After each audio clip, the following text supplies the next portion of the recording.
Georges Tussin au micro de Radio Axe Sud 105.1. Merci d'être à l'écoute de mon émission Les invités de Georges, dont le thème aujourd'hui concerne les vaccins et toutes ces interrogations autour de ces vaccins. Mais on va traiter également comment soigner l'inflammation sans les médicaments. Alors pour cela, j'ai le plaisir d'avoir deux invités de choix et de qualité.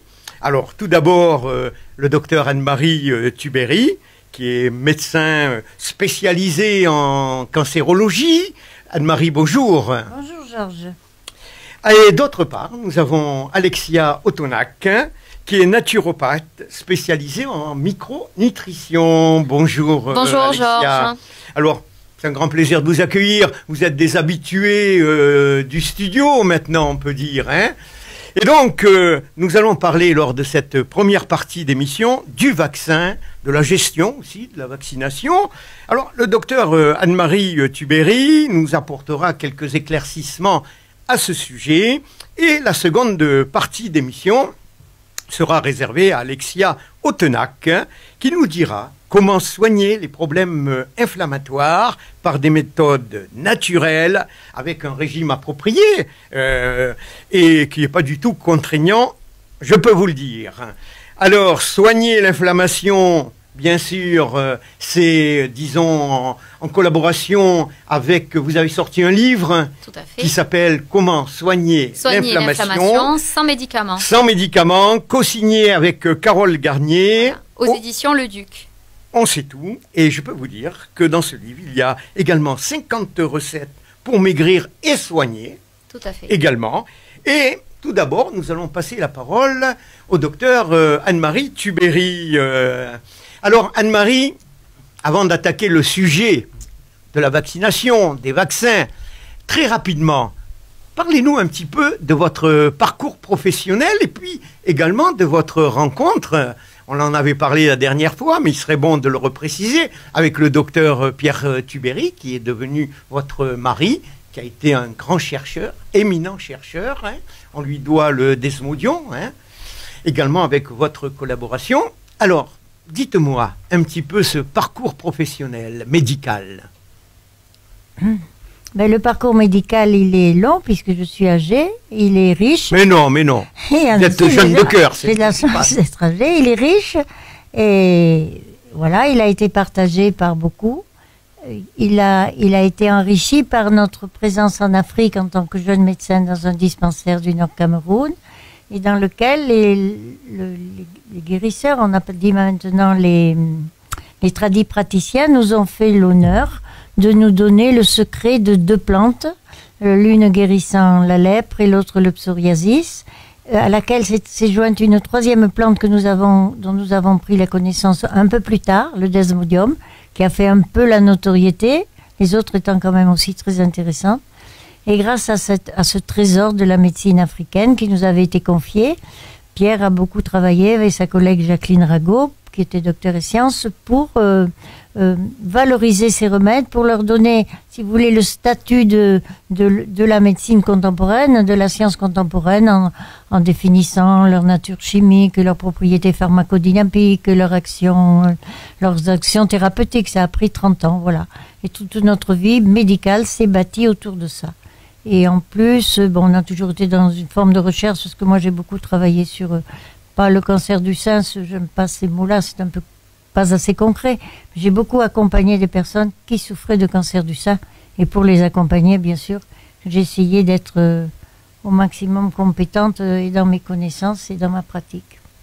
Voilà, cette longue histoire résumée en 3 minutes. Eh bien, en 3 minutes, alors que je pense qu'il faudrait des heures pour connaître non, on s'ennuierait. un petit peu votre parcours quand même. Non, on s'ennuierait, ça va, tout est dit. Eh bien, écoutez, je me tourne maintenant vers Alexia. Alors, vous n'êtes pas médecin, mais vous avez été de nombreuses années dans le milieu médical. Tout à fait. En tant que commercial. Exactement, j'étais au contact du milieu médical pendant une vingtaine d'années, et ce qui m'a permis de bénéficier de nombreuses formations, notamment d'avoir donc des connaissances en anatomie, en physiologie, en physiopathologie, les traitements allopathiques, Et maintenant, mon métier est plutôt tourné vers d'autres types de traitements, un autre type Vous avez pris une direction un peu différente. J'ai pris un virage complémentaire, on va dire. 180 degrés. Complémentaire, effectivement, puisque je ne fais pas partie, en tout cas, des naturopathes qui brocardent la médecine allopathique, même si parfois on ne la comprend pas toujours, j'admets. Mais on peut travailler en complémentarité. Je crois en la pluridisciplinarité, et pas seulement dans les disciplines médicales, mais aussi dans ce qu'on appelle maintenant la médecine intégrative. Donc avec des personnes comme moi qui réfléchissent sous un autre angle. Et quand on a une prise en charge de la personne avec à la fois l'aspect médical et l'aspect holistique, par exemple du naturopathe, on arrive à d'excellents résultats. Et je travaille avec des médecins qui me font confiance, donc je suis contente aussi. C'est vraiment une marque de reconnaissance que j'apprécie. Et c'est avec cette prise en charge qu'on arrive justement à faire avancer les personnes. Donc il n'y a pas une bonne et une mauvaise prise en charge, mais vraiment une complémentarité. Une complémentarité, une prise en charge globale. Exactement. Il faut le dire. Tout à fait. Eh bien, les présentations étant faites, nous allons maintenant aborder le premier sujet de notre émission, c'est-à-dire les vaccins. Alors, première question à vous deux. Allez-vous vous faire vacciner? Alors, la vie privée ne regardant personne. Oui, mais c'est trop facile, vous bottez en touche. Oui, vous allez. parlez comme des hommes politiques, Anne-Marie. Bon, allez, je vais vous livrer un petit pan de ma vie privée. Oui, je vais me faire vacciner, parce que le vaccin, ça peut être impeccable aussi. Et minable aussi, mais comme a dit ma collègue, tout est une histoire de convergence et de moments on ne peut pas donner des réponses absolument négatives et absolument positives. Très bien, vaccin, vous êtes dans comme le je vais juste vous l'expliquer, oui, le vaccin, c'est une grande aventure médicale et biologique. C'est il ne là. faut pas sortir de là. Vous êtes là pour ça, voilà. En toute objectivité. Oui. Et vous, Alexia? Alors, je me ferai vacciner probablement. J'espère avoir plus de visibilité sur les types de vaccins qu'on nous proposera. Et je ferai en sorte de préparer mon terrain vaccinal, par exemple en ayant un statut en zinc digne de ce nom. Et voilà, en essayant aussi d'optimiser ma défense immunitaire avec les moyens naturels que je connais.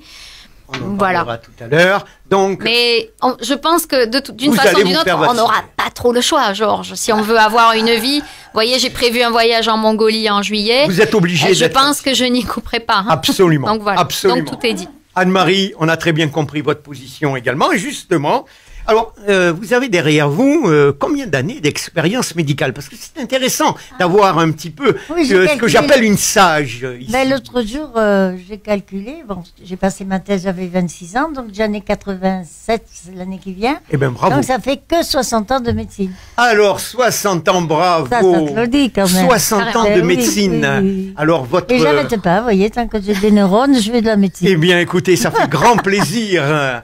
Et votre parole, on va l'écouter avec beaucoup d'attention, justement. Alors, parlez-nous de ce fameux vaccin qui vient de sortir. Je sais qu'il y en a d'autres qui vont suivre. Ce fameux ARN messager. Alors, au risque de vous décevoir, avec votre permission, Georges. Oui. Je dois aborder très rapidement 2 sujets préalables. Parce que le vaccin, avec un grand L, c'est un mythe. C'est un fantasme. C'est le secret de notre bonheur futur. On y met tout sauf ce que c'est vraiment.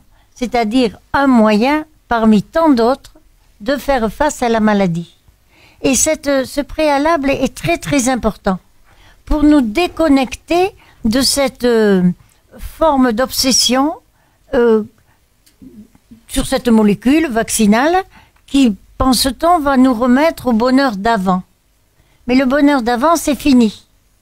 Et pourquoi c'est fini? C'est fini parce que il était accompagné de tellement de détresse à côté, de tellement de misère à côté qui passait inaperçu, que si on revient au bonheur d'avant, on aura les mêmes malheurs à côté.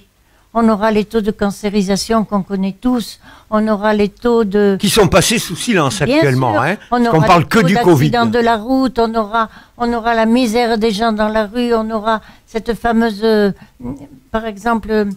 au mois d'avril, là, quand on a le droit de mettre les gens dans la rue parce qu'ils n'ont pas payé leur loyer, on aura de nouveau ça. En revenir avant, c'est revenir à beaucoup de... Mais on l'a, ça, Anne-Marie. Oui, non, on l'a moins. On peut l'avoir un peu moins. Donc le vaccin, c'est moins médiatisé, pour être mais on l'a. concret, le vaccin, c'est un élément thérapeutique qui doit s'inclure dans toute une stratégie thérapeutique. Et cette stratégie thérapeutique, elle existe. Et ne pas en parler, et ne parler que du vaccin, ça serait quelque chose de faux médicalement. Et parmi ces traitements, ils existent, et je me dois de les reciter. Parce qu'une maladie est d'abord faite pour être soignée, avant d'être vaccinée. Le vaccin vient au secours d'une maladie qu'on ne sait pas soigner. Et il est allé au secours de grandes maladies, on ne va pas nier ça.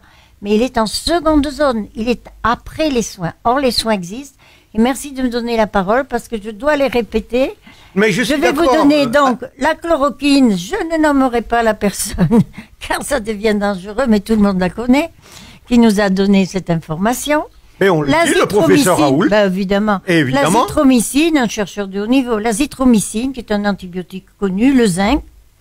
Un récent qui vient d'être découvert, qui était un remède de la gale, qui s'appelle l'ivermectine. Il y a beaucoup d'espoir sur ce médicament. Surtout, la vitamine D a été recommandée par l'Académie de médecine.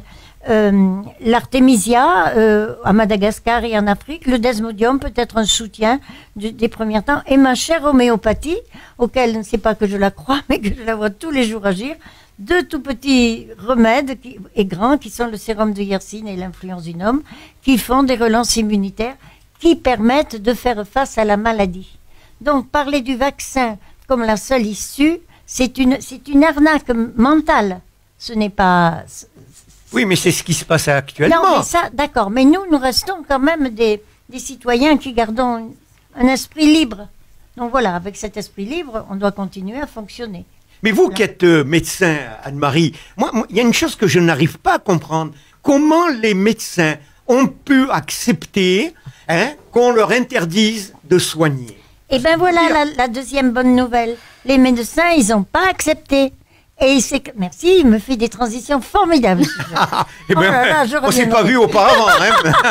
Vous ferez pareil pour moi. Il m'a fait une transition formidable. Oui, les médecins n'ont pas accepté. D'où le collectif. Et s'il vous plaît, prenez-le, laissez les médecins prescrire. Ah, très bien. La solidarité des Français, elle était grande, mais alors laissez les médecins prescrire. Je crois que la responsable, c'est un médecin qui est gynécologue, endocrinologue, qui s'appelle Violaine Guérin. Elle est assistée, enfin pas assistée, mais elle collabore avec de nombreux médecins, un généraliste qui d'ailleurs est de Muret, un rhumatologue, enfin bon, des gens qui jusqu'à maintenant, dont on honorait l'ordonnance. Or, il s'est trouvé que ces gens étaient interdits de prescrire. Et s'il y a une faute absolue dans le déroulement de cette souffrance collective qu'est la pandémie, c'est d'avoir éliminé les médecins, d'avoir interdit et le médecin et la médecine. Donc, laisser les gens que sur désespoir, qui sont confinement, déconfinement, où il y a parfois des raisons d'être, et qui sont vaccination. D'où, là, on est dans un processus qui est complètement réducteur. Car une maladie, elle est faite pour être soignée. Bien sûr. Et elle est faite, et le vaccin ne vient qu'au secours des maladies qui sont pas soignées. Et je donne comme exemple... Actuellement, on teste et on vaccine. Actuellement. Oui, il n'y a pas l'entre-deux. Mais la grande... c'est drôle, je m'étais pas intéressée à la santé publique parce que on n'avait pas de levier pour agir là-dessus. Mais... je ne sais pas ce qui s'est passé. Il y a eu une espèce de, on peut en vouloir à personne, une forme d'obscurcissement. Je ne comprends pas. Franchement, je ne comprends pas comment la santé publique a pu éliminer les forces vives médicales. Même, on a des défauts, on a des limites. On fait pas tout bien, on fait des erreurs. Mais la force vive médicale qui maintient quand même dans l'ensemble une société dans un état de santé à peu près correct, c'est le monde médical. Et avoir dit, c'est la première fois, j'aimerais trouver le patient zéro qui a eu la première pensée de ça. Celui-là, ou celle-là, parce qu'il y a des celles-là aussi. J'aimerais la trouver. Restez chez vous, appelez le 15. Non mais franchement, allô docteur, le petit à 40, restez chez vous, appelez le 15. Allô docteur, ma maman, là, ça se sent pas bien aujourd'hui. Bah, reste chez toi, appelle le 15. Voilà, c'est là que s'est nouée l'erreur profonde. Et aussi une forme presque de panique qui peut aller à une forme de désespoir, parce qu'on ressent une très grande solitude tout d'un coup. Que va-t-il se passer pendant ces 14 ans? Voilà.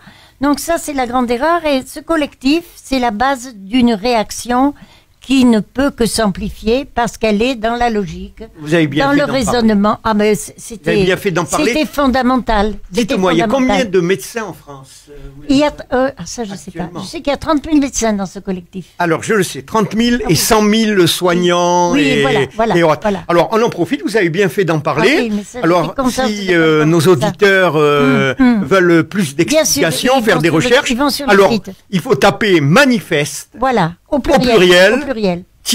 le tiré du 6, Oui, oui. liberté Oui, au pluriel, .org. Voilà. Voilà, Et c'est- manifeste-liberté.org. Et ce n'est que le retour à une situation qui est normale, alors que la situation d'exclusion du monde médical, donc des thérapeutiques éventuelles, est une...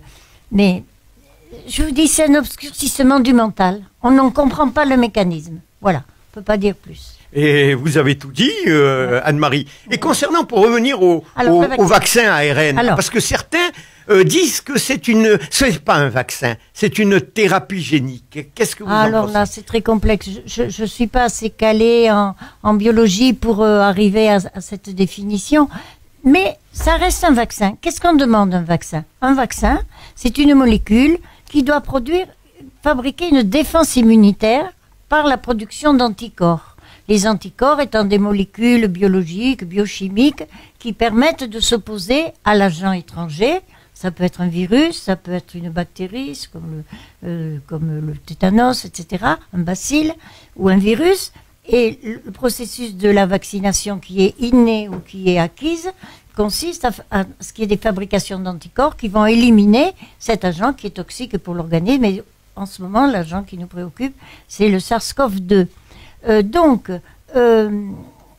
ce qu'on doit demander à un vaccin, au-delà de sa structure, parce que je ne pense pas que personne n'est assez compétent pour se dire quelle est la bonne structure. Ce qu'on doit demander à un vaccin, c'est qu'il fabrique des anticorps. Comme je fais un peu la comparaison avec un antibiotique. Un antibiotique, on ne demande pas quel est son processus d'action, son mécanisme d'action. On lui demande d'éliminer le microbe qui est en question. Si c'est du staphylos, si c'est du pneumo, du méningocoque, on lui demande. Et si on en analysait de plus près, pour les biologistes, il faut être vraiment biologiste pointu.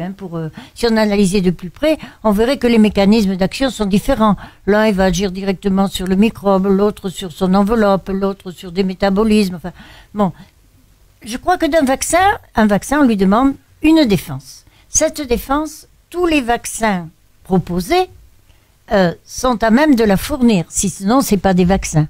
Alors, ils peuvent avoir des mécanismes d'action différents. Et dire que dans le vaccin ARN, il n'y a pas de possibilité de mettre en place ces anticorps, c'est beaucoup s'avancer, parce que les gens qui l'ont fabriqué ont un but, anticorps, égale thérapeutique face à la maladie, enfin, mécanisme d'action. Donc le vaccin ARN, pourquoi? Je dis, tiens, qu'est-ce pourront-on dire dans notre belle langue occitane? Qu'est-ce ARN, c'est tout bêtement trois initiales d'une formule qui fait saventasse un peu, mais c'est comme ça, il faut bien appeler les choses. A, c'est l'acide ribonucléique, R, et N, ribonucléique. Il y a tout ça, c'est cette formule-là de chimie, de biochimie, c'est la base même du mécanisme de la génétique, de tout notre code génétique. Il est défini par deux molécules, enfin une molécule qui s'appelle l'ADN, toujours les initiales, acide désoxyribonucléique, et puis l'ARN qui est un peu sa copie, son petit double, son frère un peu qui évolue différemment, et l'ARN. Donc ce vaccin-là, il est fabriqué à partir de quoi? Eh bien, si vous voulez, de la structure basique, la structure profondément initiale, qu'est le virus Covid, qui est le virus du Covid. Donc normalement, je ne pense pas que Pfizer soit des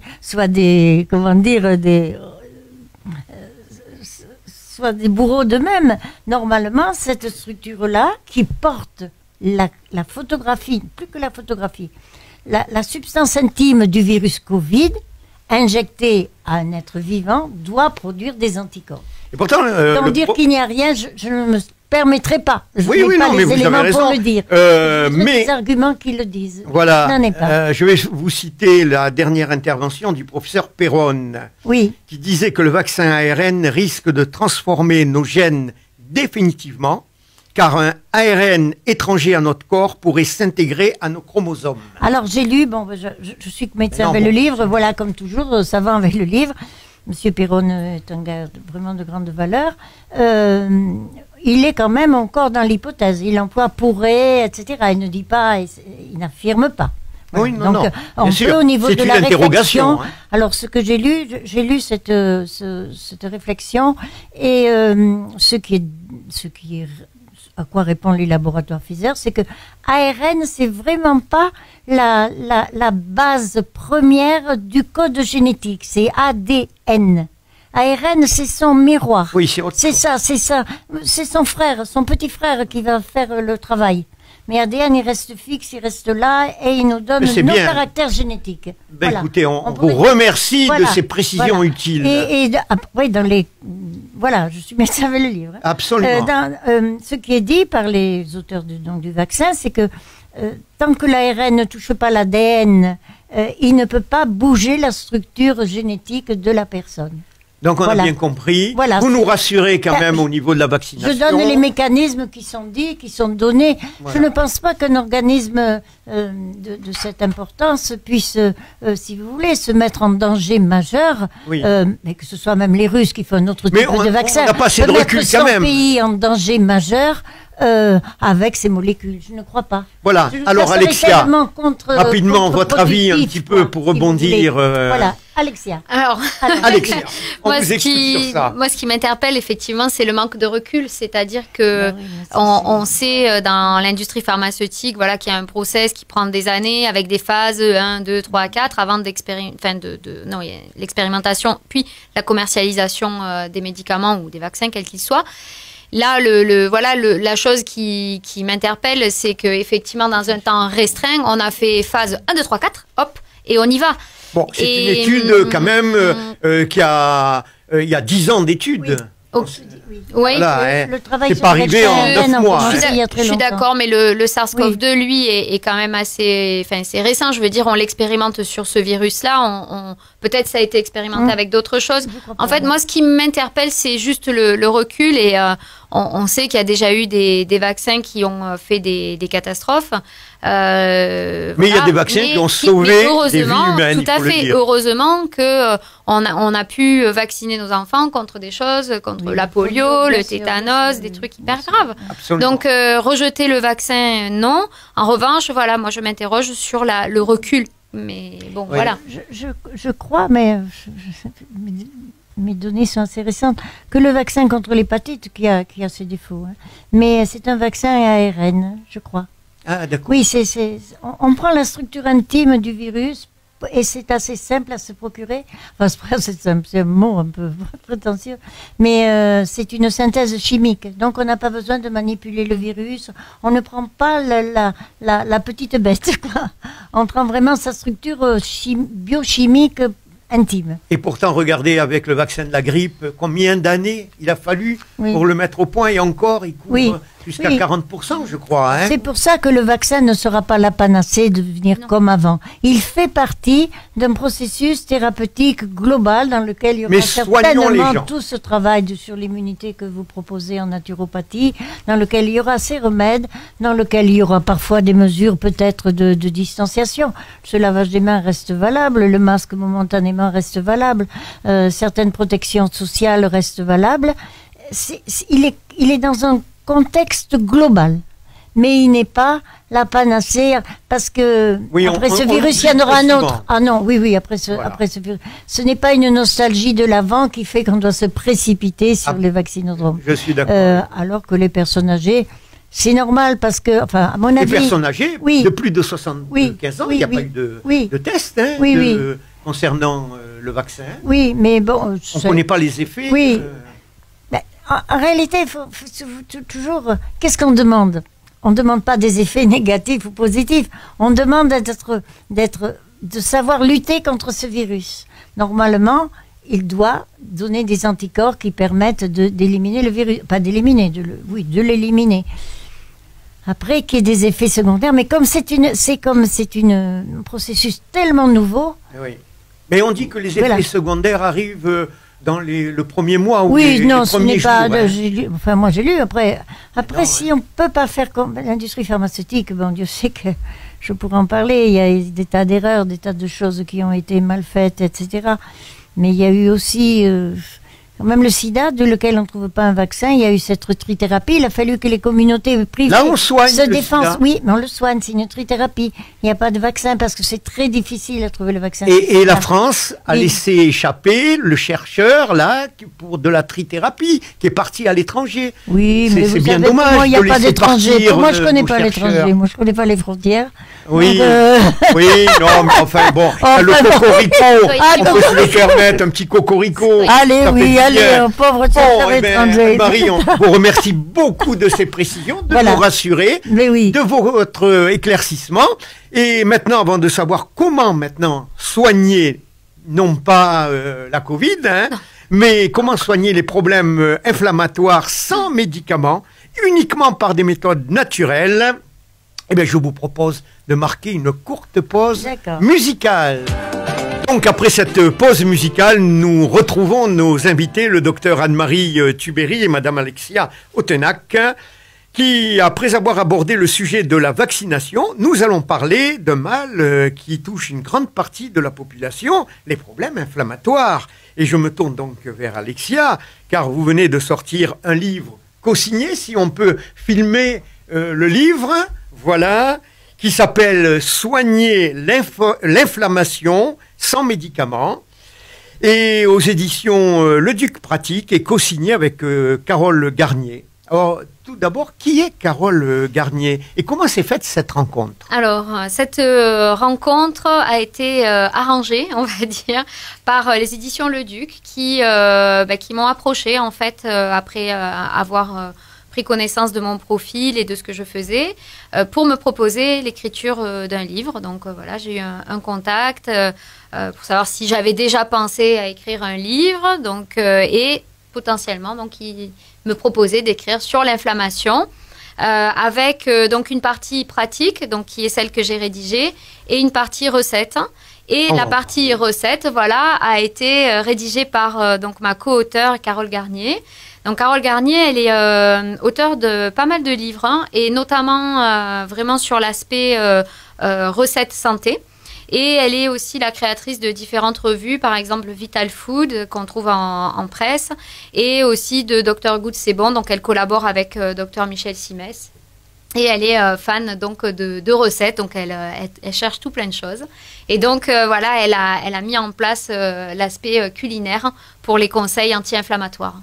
Alors, on rappelle le livre, si on peut filmer, c'est Soigner l'inflammation sans médicaments. Alors, je dois tout d'abord vous dire que j'ai beaucoup apprécié votre livre. Merci, Georges. Je trouve qu'il va à l'essentiel, d'une manière simple, claire, et dès le premier chapitre, vous amenez le lecteur à comprendre ce qu'est une inflammation. En 12 questions, 12 réponses. Voilà. Ça, c'est extraordinaire. Alors, tout d'abord, première question. Qu'est-ce que l'inflammation? Bien sûr. Alors l'inflammation, c'est un phénomène naturel, hein, qu'on vit dans notre corps, qui nous aide à nous réparer, je vais dire ça comme ça. Par exemple, sur une coupure, on va avoir le phénomène d'inflammation qui va intervenir et c'est ce qui va pouvoir nous permettre de nous réparer. Pareil, si on attrape un rhume, quelque chose comme ça. Donc, on a une stimulation de l'organisme et du système immunitaire pour pouvoir se réparer. Donc ça, c'est l'inflammation ponctuelle, aiguë. Et puis, il y a l'inflammation chronique et c'est là que le bas peut blesser. Donc, quand ce phénomène inflammatoire s'installe, c'est là que ça peut devenir délétère pour l'organisme et créer le lit de choses donc désagréables qui peuvent survenir. Donc, pathologies chroniques, auto-immunes. C'est-à-dire... les rhumatismes font partie aussi des problèmes inflammatoires. Oui, ils font partie des problèmes inflammatoires chroniques. Donc, quand on a des rhumatismes, il faut faire attention effectivement à ne pas entretenir ce terrain inflammatoire pour pas avoir de plus en plus de douleurs et donc être limité par voie de conséquence aussi dans les mouvements. donc les rhumatismes, mais on a des terrains inflammatoires, même jeunes. Donc, je vois en consultation, par exemple, alors, je vois notamment des femmes, parce que bien sûr, ces messieurs, bon, ils n'osent pas, on va dire. Et beaucoup plus après le premier confinement. Vous voyez, cette histoire de Covid et de premier confinement, j'ai eu un changement dans le profil de mes clients, en fait, et j'ai vu plus d'hommes. Donc, comme quoi, je me suis dit, tiens, il y a... C'est le bon côté du confinement. Peut-être quelque chose, voilà. S'il y a un bon côté. Il y a peut-être quelque chose qui est apparu chez ces messieurs. Bon, blague à part, effectivement, je reçois des jeunes femmes qui souvent sont en surpoids, donc qui souhaitent mincir et qui expérimentent divers problèmes de santé, notamment beaucoup de troubles de la conception, par exemple. Beaucoup de jeunes femmes ont du mal à concevoir. Et puis, on s'aperçoit qu'elles ont, par exemple, des ovaires polykystiques, des choses comme ça. Et ça, c'est entretenu, en fait, par l'inflammation. Et cette inflammation peut être entretenue par le mode de vie. Donc, en fait, c'est là que tout est lié, là. Voilà. Absolument. Et les ulcères à l'estomac sont des inflammations également? Tout à fait, il y a toutes sortes d'inflammations. On a aussi des pathologies cardiovasculaires, on a des pathologies auto-immunes, on voit de plus en plus de thyroïdite.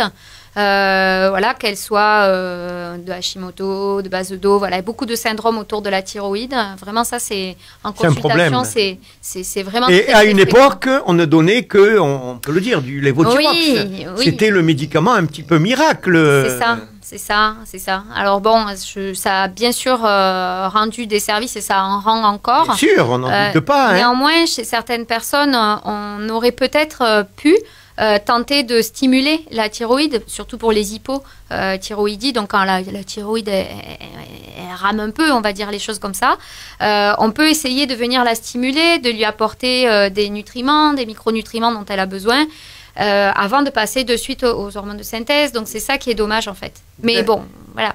Il y a des médecins qui ont cette démarche et puis il y a des personnes qui atterrissent aussi dans nos consultations de santé naturelle et qu'on arrive à accompagner, bien sûr, avant de penser aux médicaments. Très bien.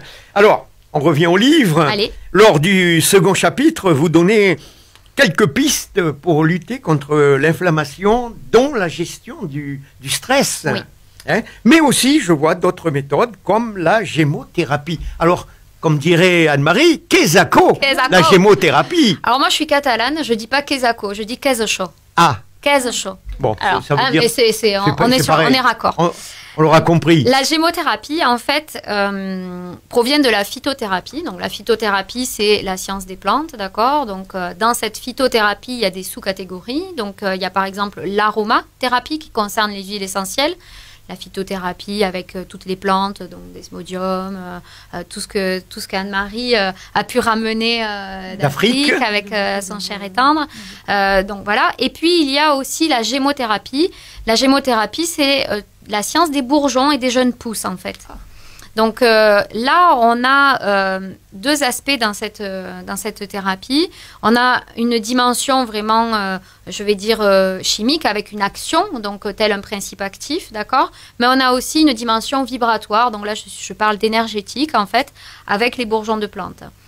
Comme la plante est prise, on va dire, travaillée dans son bourgeon et dans ses jeunes pousses, on a une concentration, en fait, qui est très intéressante. Ça donne donc des macérats que l'on peut utiliser facilement, que ce soit chez l'adulte, chez l'enfant, chez les animaux.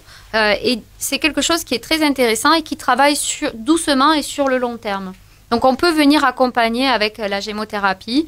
Et donc, c'est un outil que j'aime beaucoup et que j'utilise, comme je vous dis, chez l'enfant, chez les animaux aussi. Il se présente comment Alors, c'est en gouttes que ça se prend.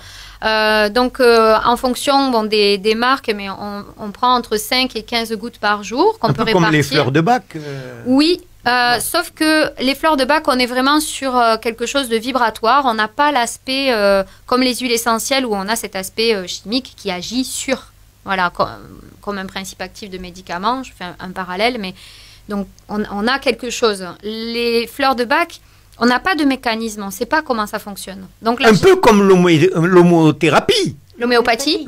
Exactement. Donc, avec la gémothérapie, Donc on prend ces gouttes dans un fond d'eau là et voilà, donc on prend ça. En général, on propose ce qu'on appelle des fenêtres thérapeutiques. Ça peut être par exemple, je le prends 6 jours sur 7 et le 7e jour je ne le prends pas, ou 3 semaines sur 4 et 4e semaine je fais un break. Donc voilà. Eh bien écoutez, on va passer au chapitre 3, l'alimentation anti-inflammatoire. Gros chapitre, gros sujet. Ah oui. Qui est vous dites, une base proche du régime méditerranéen. Oui. Alors, apportez-nous quelques précisions, justement, sur ce régime méditerranéen. Alors, le régime méditerranéen, tout comme le régime... alors, quand on dit régime, en fait, je fais une petite parenthèse, Oui. Parce que les gens entendent régime minceur, privation, frustration. Un régime, c'est juste une façon de s'alimenter. Voilà, donc quand on entend régime, c'est pas forcément frustration, c'est des habitudes alimentaires. Donc c'est petite précision, parce que de suite on a frustration derrière qui arrive. Pas du tout. Donc le régime crétois, méditerranéen ou d'Okinawa sont des façons de s'alimenter et de vivre qui œuvrent pour la longévité et pour la bonne santé. Donc ça a été observé, démontré, tout à fait. Il y a de multiples publications sur le sujet.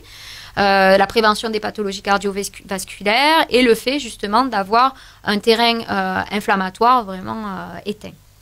Donc en fait, en consommant certains aliments, en évitant d'en consommer d'autres, on prend des bonnes habitudes alimentaires et du coup, bien sûr, on minore l'inflammation. Si j'ai une pathologie auto-immune et que je fais donc des choix alimentaires anti-inflammatoires, eh bien, je vais réussir à mettre ma pathologie auto-immune en sommeil, ce qui ne veut pas dire que j'en guéris, mais en tout cas, j'évite à cette pathologie de faire des poussées et donc de me retrouver avec des crises, par exemple, des crises articulaires. On parlait des rhumatismes tout à l'heure. Par exemple, la polyarthrite rhumatoïde peut être très douloureuse et invalidante et avoir des poussées inflammatoires très, très douloureuses. Si j'adopte une hygiène de vie anti-inflammatoire, ça ne veut pas dire que je guéris de ça, mais en tout cas, j'ai des crises qui sont moins fréquentes et moins violentes. Absolument. Donc, c'est une stratégie, en fait, de vie. Bon, merci pour ce régime méditerranéen. Pour moi, le régime méditerranéen, c'est un bon couscous. Alors, dites-moi, le couscous. Du sud, oui, méditerranéen.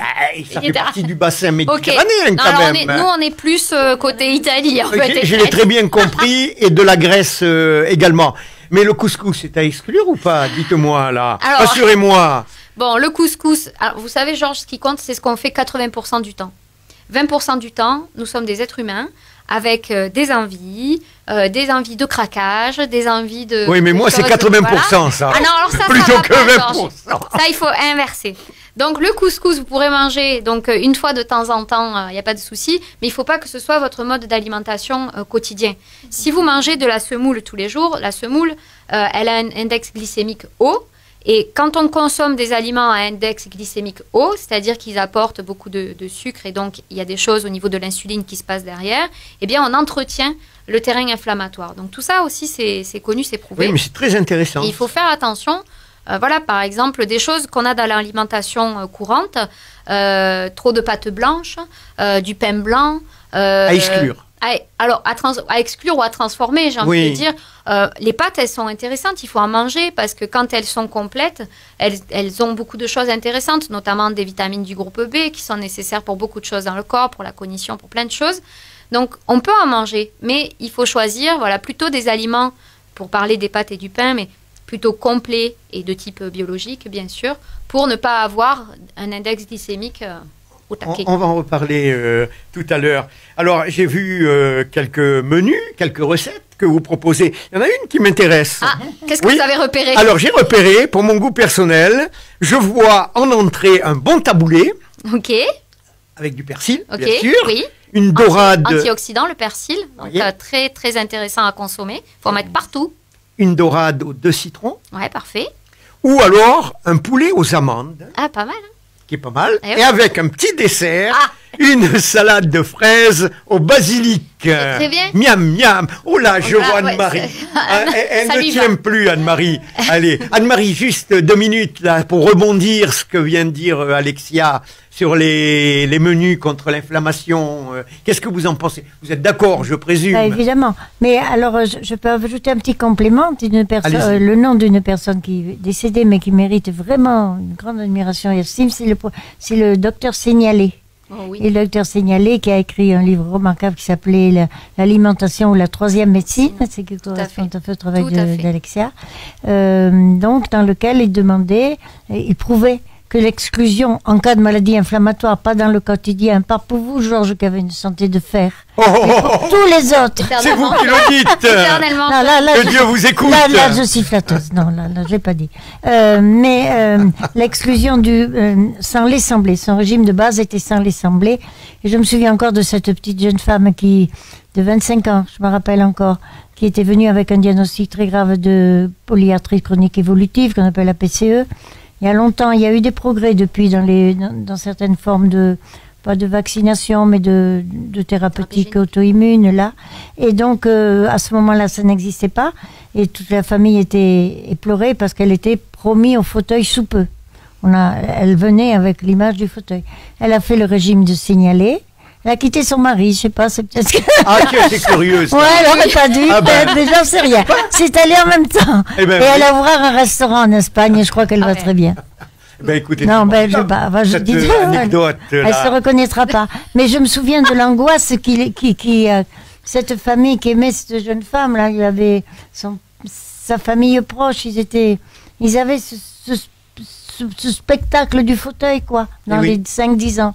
Eh bien, le régime Signalé, donc c'est un très grand régime et le titre en est Donc si je comprends bien, le fauteuil a disparu et le mari a disparu ben, également. je sais pas, ça s'est trouvé en même temps, ça m'a fait rire, mais bon, enfin non, c'était pas drôle. Non, c'était En tout pas cas, ça drôle, fait mais en tout cas, elle va bien. Voilà, bon, Non, mais médicalement, l'important était là, elle allait sûr, bien. sûr. Elle allait bien, On voilà. l'a bien compris. Le régime Alors, hypotoxique. pour revenir au régime, enfin, Signalé. au menu, on va pas dire régime. Hein, D'accord. Les fruits secs ont une importance hein, également. Oui. Les fruits secs ont une importance, effectivement. Ils sont porteurs de bons gras, ils sont porteurs de protéines. On a, et aussi de plein d'autres choses, bien sûr, de vitamines, d'oligo-éléments, de minéraux. En fait, c'est quelque chose peut-être on ne consomme pas assez, les oléagineux, les fruits secs, alors qu'ils sont vraiment très très bons pour la santé. Ils viennent nous permettre aussi d'équilibrer nos apports de graisse. Puisque bon, l'alimentation qu'on nous propose a tendance à être trop riche sur un certain type de graisses qu'il nous faut éviter, qui sont donc pro-inflammatoires. Donc ça nous permet d'amener des bonnes graisses dans notre alimentation. Donc les amandes défilées, les dattes. Alors les amandes, vous pouvez c'est pas gras pas quand même. effiler. C'est calorique. Alors, la calorie, c'est pas important. Si Oui. vous mangez selon votre appétit et au bon moment de la journée, si c'est pour grignoter, c'est sûr que ce sera toujours en trop. Ça, c'est évident. Ça, Et c'est si vous embêtant. avez, si vous avez envie d'en manger le matin pour agrémenter votre petit déjeuner, il faut absolument en consommer. C'est excellent. C'est D'accord. excellent. Et dites-moi, vous proposez même des sandwichs avec morceaux de poulet, avocat et spiruline, Oui. mais aussi Ah oui, la spiruline, je suis adepte. sardines et gingembre. Voilà. Alors, la sardine, on parlait du bon gras. La sardine est... À l'huile Alors, pourquoi? Oui, tout à fait. Vous pouvez consommer en boîte, pas obligé qu'elle soit fraîche et voilà. Oui, c'est pas... oui, Mais absolument. c'est OK aussi. La sardine est porteuse donc d'oméga 3 avec deux autres de ses copains, le hareng et le maquereau. Donc, c'est vraiment le trio gagnant pour avoir les oméga 3 dans l'alimentation. La recommandation en santé naturelle, c'est d'en consommer 1 à 2 fois par semaine. Alors, il y a le saumon aussi qui est intéressant dans sa composition lipidique au niveau du gras, mais il est porteur de métaux lourds et on ne sait pas trop sa qualité, on va dire, de nos jours. Donc, il vaut mieux s'adresser à des petits poissons qui sont au début de la chaîne alimentaire et qui ont donc, par voie de conséquence, une faible concentration en métaux lourds, comme la sardine, le hareng, le maquereau. Donc ça, c'est une super habitude alimentaire. Georges, il vous faut manger des sardines 1 fois par semaine. Bonne baguette de pain et Complet. plusieurs sardines à l'intérieur. Ouais, alors non, quand même pas. Non. Ah, alors, soyons raisonnables. le pain passe trop. Mais on peut, par exemple, faire des tartines de pain complet avec des rillettes de sardines. Vous mettez votre boîte de sardines dans le robot là qui mixe. Vous mettez des échalotes, des capres, huile, vinaigre, vous salez, vous poivrez, un coup de blender là, et puis vous faites des toasts sur pain complet là, terrible. Eh bien, écoutez, on va suivre vos conseils. Hein. Bon, nous allons essayer. Alors, quelles sont les idées reçues sur certains aliments? Allez. Les idées reçues sur certains aliments, ça tourne souvent, en tout cas de ce que j'ai en consultation, autour de ce que la télévision ou les industriels veulent bien nous faire croire. Par exemple, un aliment typique que les personnes ne soupçonnent pas et qui a un index glycémique au plafond, c'est la galette de riz soufflé. Ah, ça, je l'ai entendu. Ouais, la galette de riz soufflé, c'est un index glycémique qui est très très haut. Et pourtant, on nous a fait passer ça pour un aliment diététique pendant des années. Donc, nombreux sont les jeunes femmes qui ont envie de grignoter en journée, qui se disent, bon, je vais manger une galette de riz soufflé, ma foi, ce sera moins catastrophique que si je prends, je ne sais pas quoi d'autre. Donc là, par exemple, cata. Hein. C'est vraiment la cata. Ouais. Autre riz. Pardon, non, les pains azymes, on reste toujours dans les galettes, les pains azymes. Le pain azyme, non, ne pose pas de soucis en soi. Ouais. La chose à laquelle je pensais là, c'est les jus de fruits aussi. Ah. Vous voyez, les jus de fruits, ok, les vitamines, les antioxydants, ok, mais mangez le fruit plutôt que de boire son jus. Vous voyez, la nature, elle est bien faite. Hein. Si vous avez faim et que vous mangez une pomme... de jus d'orange, il vaut mieux manger une orange. Ouais. Si vous avez une faim, vous mangez une pomme, le packaging, on va dire, de la nature, il est bien fait. Vous allez en manger une et c'est bon, vous êtes rassasié, c'est OK. Si elle est toute petite, peut-être vous en mangerez une deuxième, mais normalement, avec une, c'est OK. Si vous prenez un jus de pomme, déjà pour remplir un verre, et que si vous passez ça à l'extracteur, il va vous falloir 3-4 pommes. Mais sans les fibres. Donc ça veut dire que vous consommez le sucre, le fructose, de 4 pommes, sans ces fibres. Donc qu'est-ce qui se passe? Ça passe très vite dans le sang. On a une grande élévation donc, du taux de sucre dans le sang, de glycémie. Et derrière, s'ensuit une libération d'insuline et tout ce qui s'ensuit derrière. Trop d'insuline dans le sang tout le temps, toute la journée, donc en grignotant par exemple, eh bien c'est porteur d'inflammation. Il y a quelque chose qui se joue entre ce que l'on appelle l'hyperinsulinisme et l'état inflammatoire. Donc l'un emmène l'autre. J'ai un état inflammatoire, ça perturbe mon métabolisme du glucose et je mange trop souvent des choses donc à index glycémique élevé, j'entretiens mon inflammation. Donc quand on a une inflammation, il faut absolument supprimer tout ce type d'aliments. Donc le jus de fruits, non. Et d'ailleurs, pour les enfants, moi, je trouve que c'est une grande catastrophe. On donne trop de jus de fruits aux enfants. Et du coup, ça contribue à des foies qui sont dysfonctionnels dès le plus jeune âge et avec des stockages de graisse aussi. Donc, mais bon, ça c'est un autre sujet. Oui, le message est passé là. Et dites-moi, quand on mange des pommes, il faut la manger avec la peau ou sans la peau? Alors, si vous achetez bio, oui, avec la peau. Si vous achetez pas bio, eh oui, mais malheureusement, il faut avoir les moyens pour acheter bio. Hein. Alors, ce que j'ai remarqué, ça varie du simple au double. Ça peut. Après, au moins, si vous consommez pas bio, consommez local. Oui. J'ai envie de dire. Mais ça s'est quand même démocratisé, Georges. On peut trouver des produits biologiques sans se ruiner, sincèrement. Oui. Et vous pouvez ça s'est démocratisé, c'est vrai. C'est vrai. Et puis, vous pouvez trouver des producteurs locaux. Nous, par exemple, vous savez que j'habite tout près, j'habite à Roques. On achète nos fruits et légumes à une jeune femme à Roques. Voilà, c'est le potager de Manu. Un petit coup de pub. Et puis, on mange ce qu'elle a. C'est-à-dire qu'on y va, voilà, qu'est-ce que tu as Manu ce samedi? Il y a ça, il y a ça, il y a ça, ok, on mange de saison, local et biologique. Et pas cher, finalement. Donc, il suffit aussi d'aller dans des AMAP, de voir s'il n'y a pas des initiatives locales. On en voit de plus en plus. Donc, moi, je trouve que ça s'est démocratisé et que c'est plus aussi difficile que ça de manger biologique. Pour revenir à la pomme, j'ai retrouvé dernièrement là, un adage que vous connaissez peut-être. Je vous vois venir. Qui dit « Donne à ton ennemi une poire avec la peau et à ton ami une pomme avec la peau. » Alors la poire, alors, on ne doit pas la manger avec la peau. Anne-Marie, pourquoi la poire? Moi, ça me dit rien. Ça me dit rien non plus. Oui, c'est bizarre. Bon, Georges, vous trouverez. Eh bien, ça sera l'objet d'une prochaine émission. Vous nous direz, ce sera votre devoir. Bon, le thé, les tomates, tout ça, c'est très bon. Oui. Absolument. Pourvoyeur d'antioxydants, donc les antioxydants qui viennent lutter contre les radicaux libres, qui sont les produits on peut les avoir d'une autre façon, mais l'inflammation produit des radicaux libres. On a aussi notre mode de vie qui est producteur de radicaux libres, donc le stress est pourvoyeur, l'environnement, la pollution. Donc c'est important d'avoir, c'est un tout. Et c'est important d'avoir des antioxydants dans notre alimentation pour qu'il y ait un équilibre entre cette agression, on va dire, par les radicaux libres. Et derrière, j'apporte une lutte avec les antioxydants. Et d'ailleurs, dans votre dernier chapitre, pour terminer le livre, on va dire, vous donnez les index glycémiques. Tout à fait, il y a une annexe. Voilà, ce qui va de 10. Et j'ai appris que l'avocat fait que 10. Tout à fait, vous pouvez manger de l'avocat. Oui. Tout à fait. Vous savez, je pense que c'est par rapport à ce que vous me disiez tout à l'heure, vous avez en tête la calorie.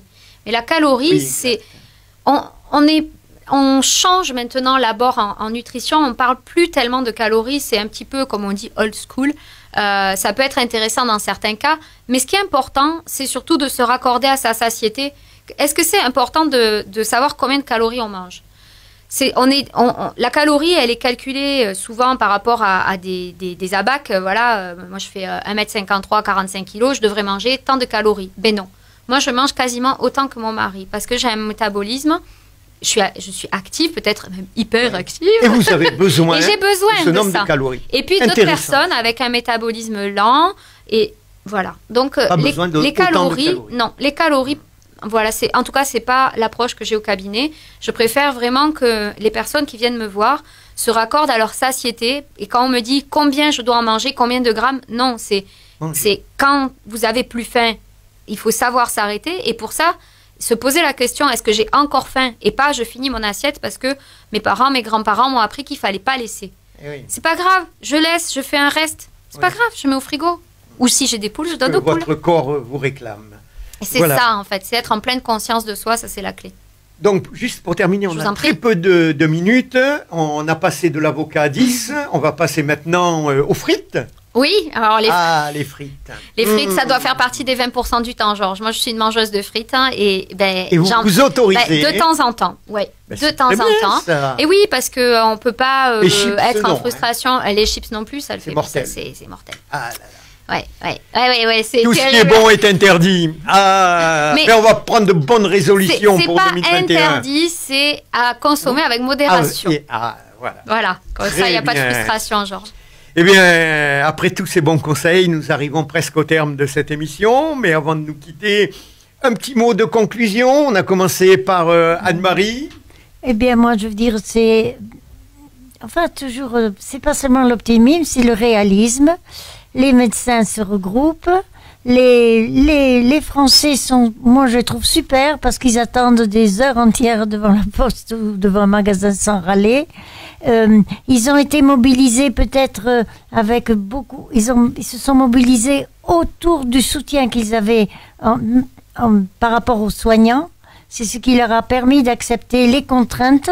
C'est pas seulement la peur pour eux-mêmes et pour les autres. C'est dans un mouvement solidaire magnifique par rapport aux soignants. Mais là, on pourrait beaucoup dire. Et on peut les remercier une fois de plus. Il faut vraiment remercier les gens parce que ça a été le moteur de leur comportement dans lequel il y avait beaucoup de choses à supporter, beaucoup de difficultés. Le vaccin va amener du positif. On va le mettre à sa place. Il a une fraction de positif. Les remèdes vont l'amener aussi, les comportements aussi, et je pense que et puis le tout, nous allons vers du bien, On croise les doigts. Oui, à tous les coups. Voilà, mais je vous remercie Anne-Marie de votre intéressante intervention et éclaircissement également sur le vaccin, sur la Covid. Merci Alexia. Un petit mot pour terminer, 2 secondes. 2 secondes. Tout d'abord, merci Georges de m'avoir ouvert le micro pour parler de l'inflammation. J'espère que tout un chacun aura pu prendre des bribes de conseils pour changer. Mais on a entendu. Donc voilà. On va prendre de sages résolutions et très logiques en plus. Oui. Alors, on vous rappelle votre livre, Soigner l'inflammation sans médicaments, avec 50 recettes anti-inflammatoires express et gourmandes. Vous nous ferez tester. Voilà, et je vais le tester, absolument. J'ai mon plat préféré là. Parfait. Dès demain. Je veux une photo. Avec grand plaisir, je vous l'envoie la photo. Ça marche. Voilà, et je remercie Chantal à la captation vidéo, sans oublier Christian à la réalisation de cette émission. En attendant, prenez soin de vous. Je vous rappelle que cette émission est rediffusée ce samedi à 15 h et dimanche à 11 h. À bientôt pour une prochaine émission.